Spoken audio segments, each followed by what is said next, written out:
আগস্টের মাঝে 15 দিনে আড়াল করে 15 দিনের মধ্যে সরকার পতনের সকল কৃতিত্ব আমি চাই, ভাগ বাটোয়ারা সব চাই, এই যে একটা স্লোগান চলমান চলছে, এটা বুঝতে আমাদের কষ্ট হয় না।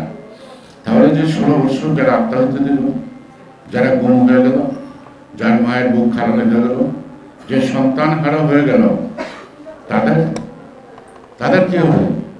যারা জেল খাটলো, স্বীকার করলো, এমনকি তাদের গোটা আন্দোলনের সমর্থন দিতে গিয়ে আমাদের হাজার হাজার নেতা কর্মী মৃত্যুবরণ করলো।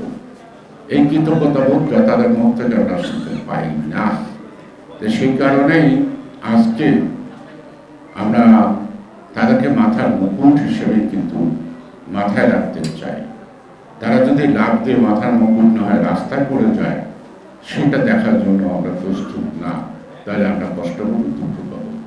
তারা যে ইতিহাস সৃষ্টি করছে, সেই ইতিহাসের পাতায় তাদের নাম সম্মান লেখা থাকুক, এটি আমরা চাই।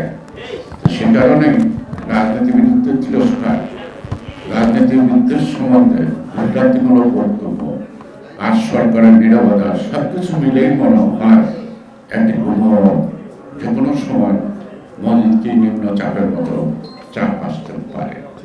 সেটাকে মোকাবেলা করার জন্য আমাদের সদা জাগ্রত, সদা প্রস্তুত থাকতে হবে। রাজপথে ফয়সলা হবে, আগে বলেছি, আমার মনে হয় রাজপথে ফয়সলা হবে।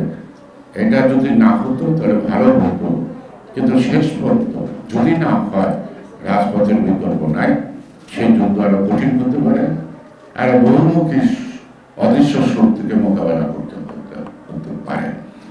এ গত 2-3 দিন যা ঘটছে, সেটা হঠাৎ করে 6 মাস পরে এই চেতনা কেন?